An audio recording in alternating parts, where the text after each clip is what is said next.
Kia ora e te iwi and welcome to The Chew. The Chew. Where we get to chew the fat off random kaupapa. Anei ahau ko taika māua ko kori. Kia ora. And today e te iwi we are introducing a new kaupapa or a new topical subject, I believe. Is that what you'd call it? Yeah. Yeah. Subset there. Topic. Yeah, subset. That's a flasher term That's for a it. flash term. Yeah. Which is the problem with. The problem with. So today e te iwi we thought we'd be talking about one of our favourite topics here in Aotearoa.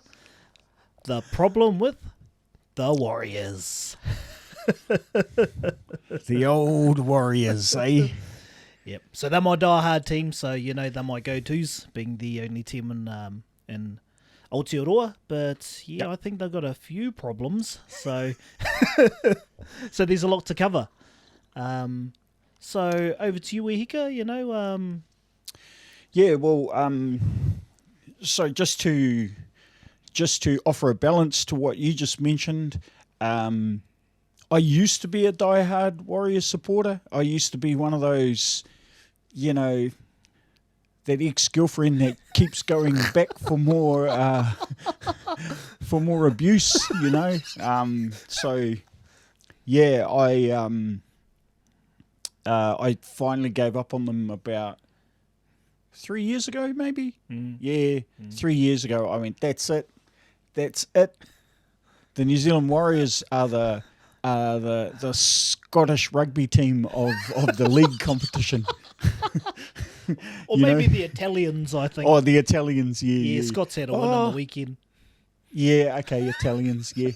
You see, Italy just lost to fucking Georgia.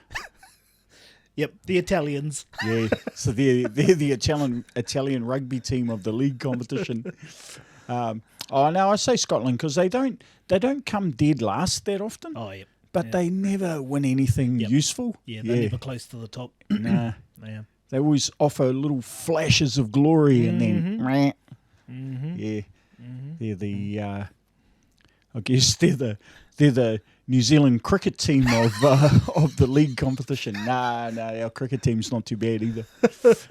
Anyway, coming back onto the subject, yeah, I've just seen heaps of like bad press about them lately. You know, Matt Lodge left, and that's kind of some dodgy reasoning why he left.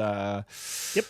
Reece Walsh has gone just recently. The coach packed up and left. So, yeah, it's a worthy discussion, the problem with the Warriors.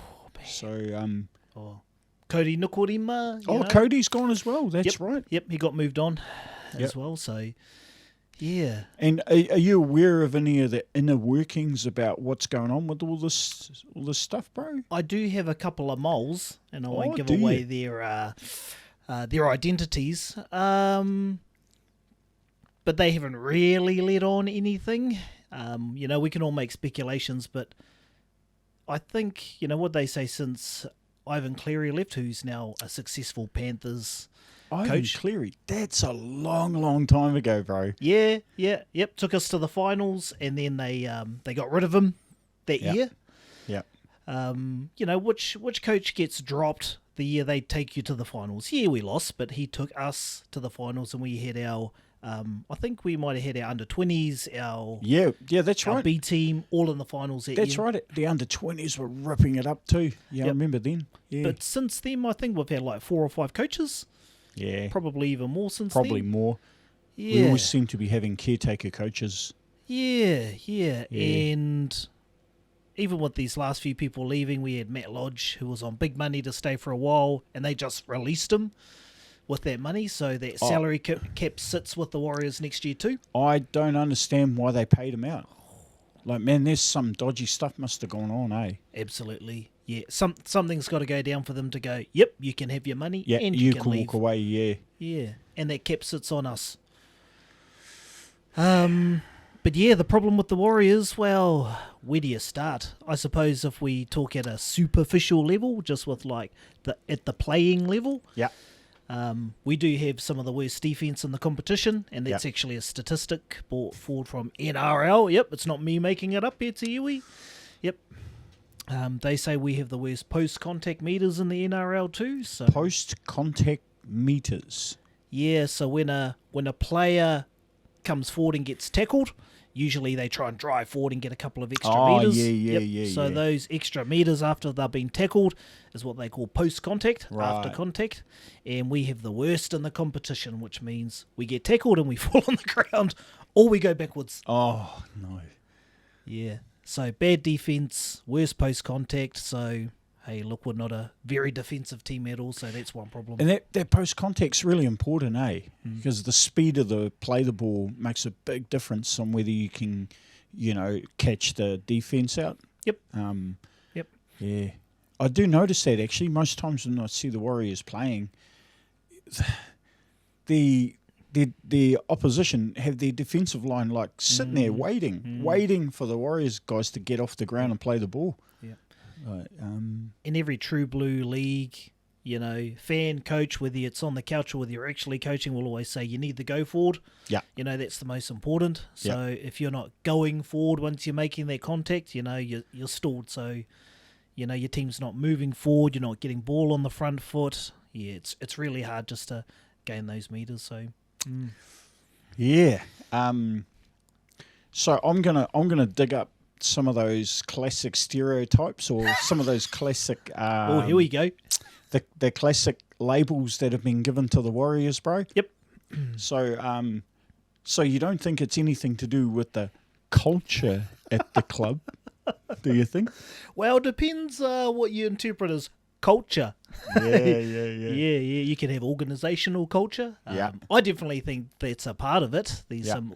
Well, you look at their administration. There's been rifts and arguments. At that higher level. I think we've been through 2 CEOs in the last 4 years, maybe.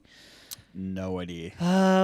Which shows there might be some rifts or some issues at that top end. At that top, yep.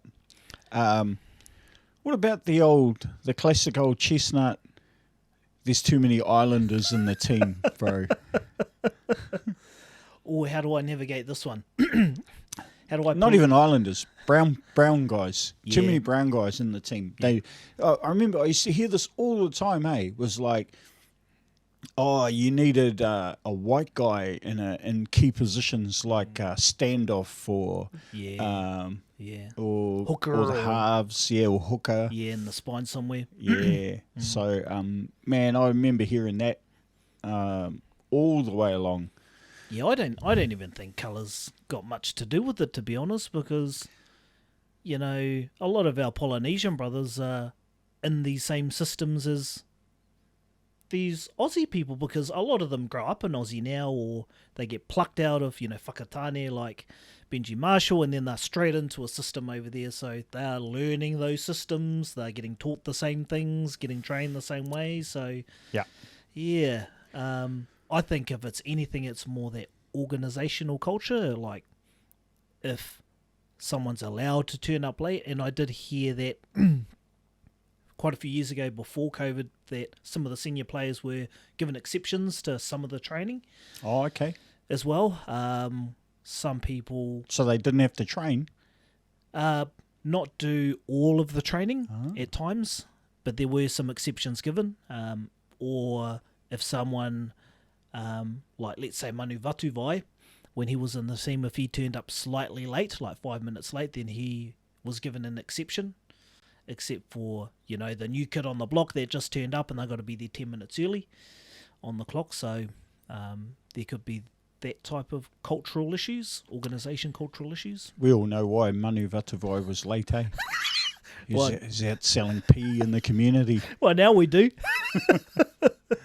Manu. I loved him as a player, but man, that was a terrible thing to do, eh? Come on, Manu.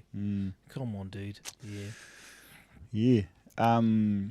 What other classic things do you hear? Lazy. Yeah, lack of effort, all of that stuff. The Warriors have got a real knack for bringing in people close to their retirement. And paying them a lot of money. Yeah. So, what are you trying to achieve by bringing someone in that's got lots of experience, but, knocking on retirement's door? Like who? Like Andy Platt? Man, that's going back a long, long way. Most people wouldn't even remember who he is. Well, they did that with Ryan Hoffman. You know, yeah. they tried to bring him in as a leadership person, and he tried to, you know, do his best there. And I mean, he was a right player, but I think the problem was Kevin Campion. Yeah.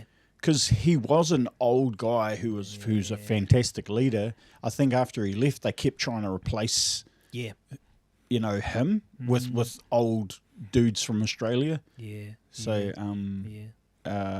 Price, they brought Price over for a while. Yep. He was actually really good, but Wiki. yeah. Oh, Ruben was work. So here's the other thing I noticed, bro. You get a lot of really good Kiwi players playing for other teams, and then when they come to the Warriors, they're mud. They're mud. Like, what happened, man? Like, I don't want to name names because on the absolute worst case scenario that they might be listening to this. But some people didn't live up to their potential once they came to the Warriors, eh? Actually, I think you see it right now with some of the Kemp. players. You heard of him? Denon Kemp. Yep. So he was a Broncos player. Had a game for Origin in Queensland. You know. Oh, did he? Yep. He was supposed to be pretty good. Come to the Warriors, mud. Yeah. Who else? There were. You know, there's probably a huge list. You're probably all yelling them out to us right now, but What about Phil Blake? Dane Nielsen? Oh, that's his name. Yeah, I remember him. Yep. Yeah. Who was Origin player, Yeah. Storm, Faleti Mateo, Christian Inu. You know, they come from the Parramatta Eels when they'd made the final. Christian Inu was such a good player, man. Yeah. I wished he'd stayed at the Bulldogs because man, he was wicked when he was there. Yep. And then comes to the Warriors, Nick Manat. Oh, he was terrible at the Warriors. Terrible. But he's such a good player, man. Yeah. Yeah. Yep. But Isaac Luke. Oh, Bully.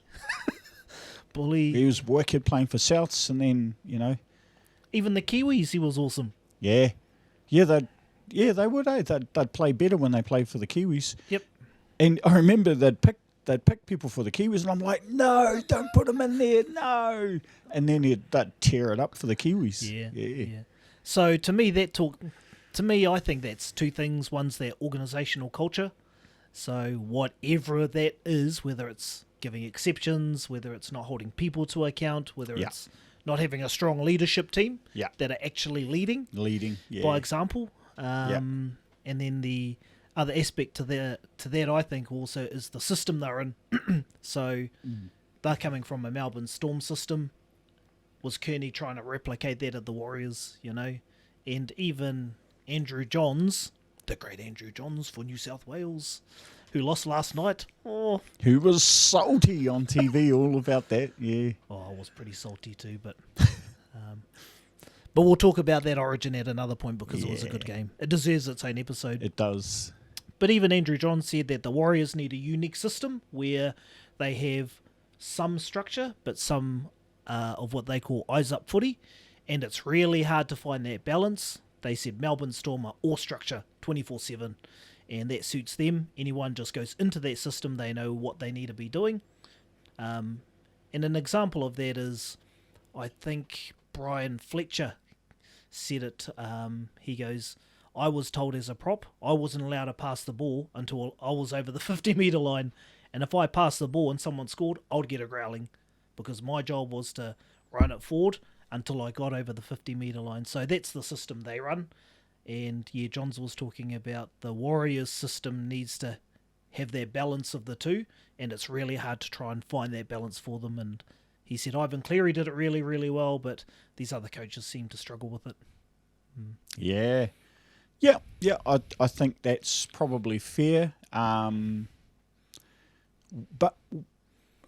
now comes the question, why do you think they can't operate in a structure like Melbourne Storm?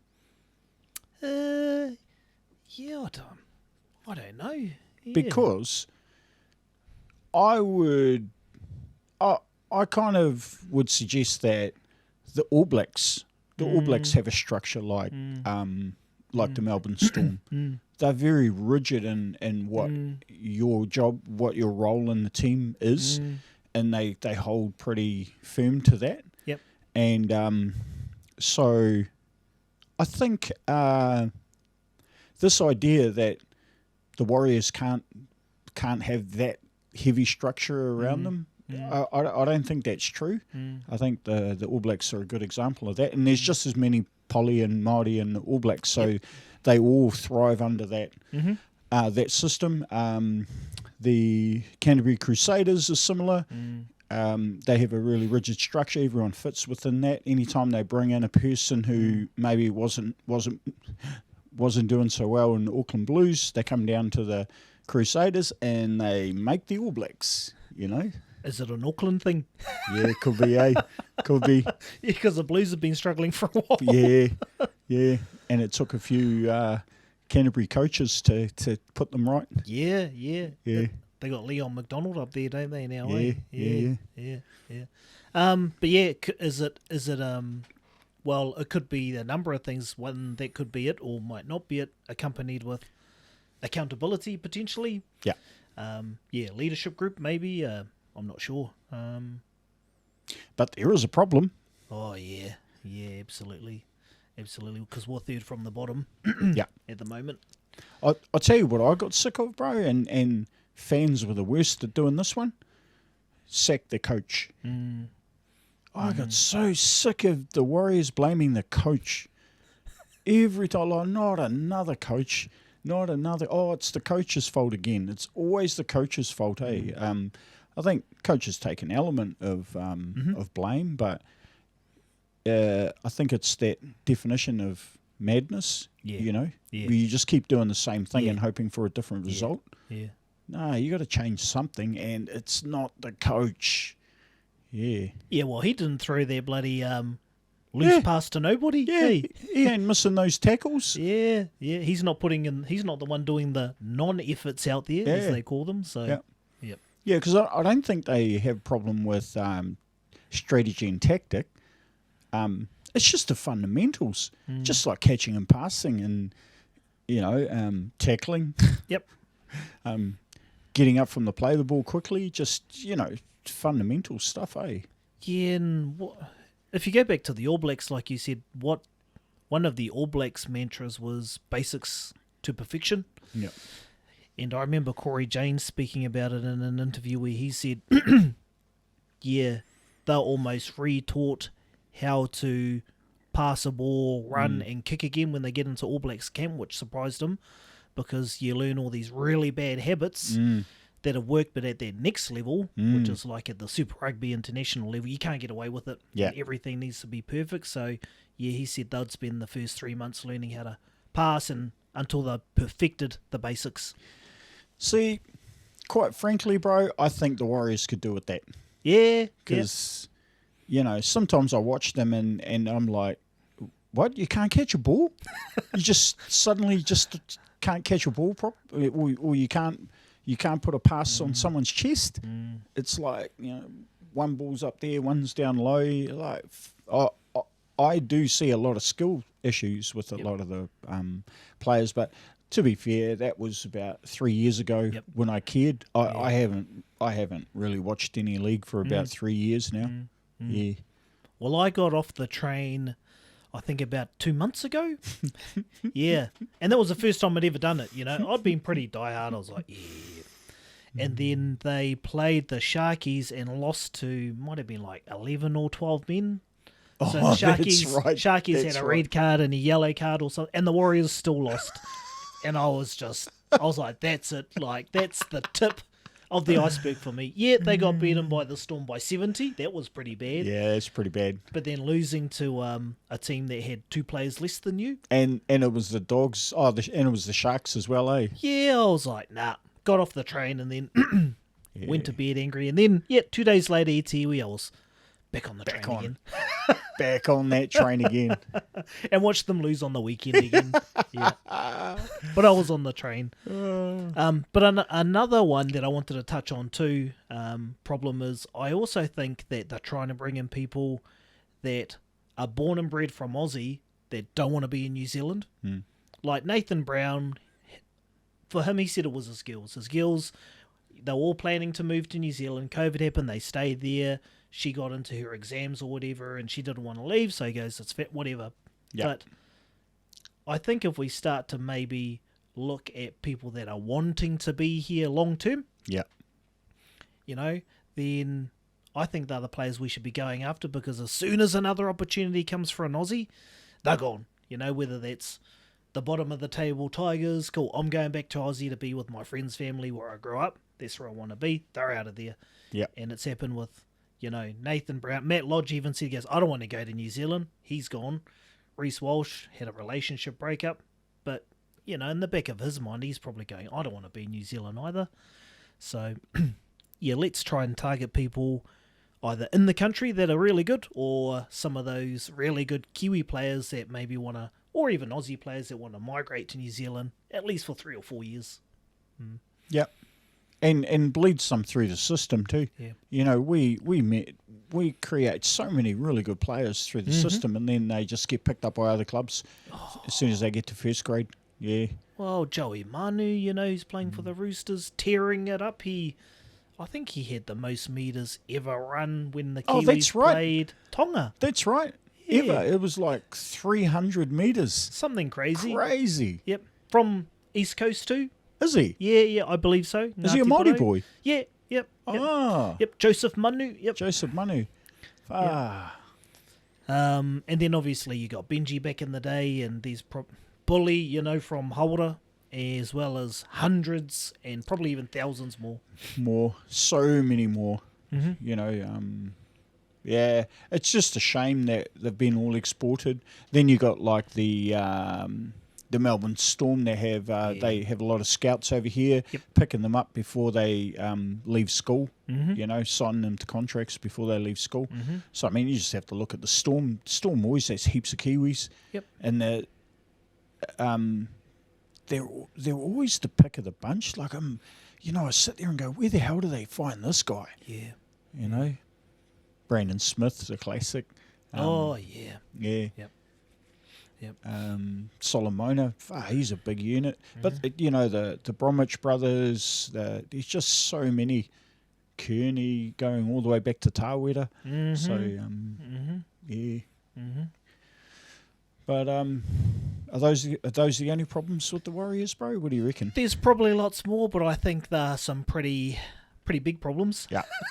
They're not the easy fixes, that's for sure, except maybe trying to grow local talent. Yep. We're back in New Zealand now, so they can start to do that. They spoke about how the Warriors were based over in Australia, and, you know, for some of the local league clubs, you know, the Warriors would usually go around there, support some of those junior clubs, you know, giving out jerseys, supporting all of those days. They haven't been able to do that for 3 years, so now they're back in Aotearoa. Yep. Hopefully they can get out there and start doing that a little bit more. So, yeah. Cool. Oh, well, I thought it was time to tear off that Band-Aid, bro, and start like sticking it to the Warriors. I mean, I feel bad about it because I was always a massive Warriors fan from back in the day. And let's sort of try and leave it on a bit of a positive note, bro. Yeah, cool. Cool. Who would be your top 3 Warriors of all time? Oh, top 3. Could easily give you a top 2. First one would be Ruben Wiki. Oh, yeah. Yep. Would he be your number 1? Probably Stacey Jones. Yeah. Stacey would be my number 1. Stacey would be my number 1. Ruben number 2, and number 3. Oh, I can't remember. Oh, maybe Lance Hohaya, maybe as a random. Yeah. Or Fitu Taiwa. Oh, yeah, Fitu. Yeah. From Cromwell. Yeah. Awesome. What about you? Ooh, so I'd have to put Stacey at the top. I agree that Ruben Wiki probably deserves to be in that top 3. So if I'm getting picky, I'd probably say he would be in mine as well, but I'm going to leave him out for this one. I'm going to go only because I used to love watching him play, and I just thought he had the best talent, and there was just something about him, and not many people are going to go, who? Or what? But anyway, I love watching the guy play. Clinton Torpy. Oh, Clinton Torpy. Yeah. Yep. Yeah, I loved watching him play. And for me, he was the epitome of a Warriors player. Yep.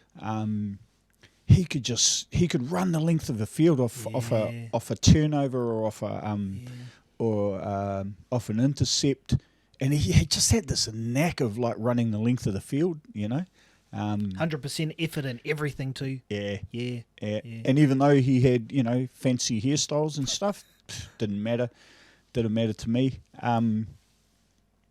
So number 3, probably a little bit controversial. Ngā Manu or No, God no. God, I hated Ngā Manu. No. I was going to say Sean Hoppy because he just had a try-scoring knack and he didn't look like much, but man, he was a strong player, eh? I think the Edel brothers didn't play for the Warriors, did they? Nah. They played for Manly, I think. Yep. So, okay, I'm going to have to go with the controversial, but very entertaining, big try-scoring rate as well, Manu Vatavai. Big Manu. Yeah, Big Manu. Yeah. In one interview I listened to, might have been from, I think it might have been Cam Smith actually, where they were talking about contracts, and they have all these player options now that they have in their contracts, and he goes, what sort of player option contract would you put in yours? And he goes, to not play against Manu Vatuvai. He goes, man, it was still trying to tackle that guy. Yeah. And he goes, you'd run at you 100 miles an hour, and he's so massive, and, you'd put him on the ground, and you just look up, and he had this huge smile on his face every time you try to hurt him. So, outside of his sport activities, he was definitely a big personality. He was a beast. He was the beast. The beast. Yeah, a beast. The beast. And probably another note to just sum it all up, which is good news for next year. We're actually getting 2 Kiwi boys back into the Warriors next year. So with the Reece Walsh exchange, potentially we're getting Tamaire Martin. Yeah, Tamaire Martin. He's coming back. Yeah. Yep. So he's had an awesome run with the Brisbane Broncos at the moment. He's playing really well. Spent quite a bit of time in New Zealand recently because he was going through some sort of medical chemo. I think so. Yeah. I think he just beat cancer or something. Some real big medical problem. Yep. Yeah. But I believe he spent most of his time in Aotearoa during that period, around his family and his marae, and Chance Nickel Clockstad too. From the Raiders, who's returning, played for the Warriors, was pretty good. Left, went to the Raiders, was awesome, and now he's returning next year too. Nice. Yeah. Good. Yep. Yeah. Well, let's fingers crossed for a good season. Fingers and toes there, Hika. Fingers, toes, even the cat's paws crossed. But other than that, I think, we wrapped that up pretty well. Other than that, any closing comments or thoughts? No. I mean, I don't mean to sort of to be critical of the Warriors. I wish them well, but I just can't support them. It's not good for my mental health. That's what I've always said. Well, when you're ready to jump back on that Whakatipu, I've got a spare jersey for you. So, other than that, Itiiwi, let us know your top 3 in the comments on YouTube. We'll be pretty keen to hear your thoughts, and if you've got any problems or solutions to the Warriors. Other than that, mā te wā. Mā te wā.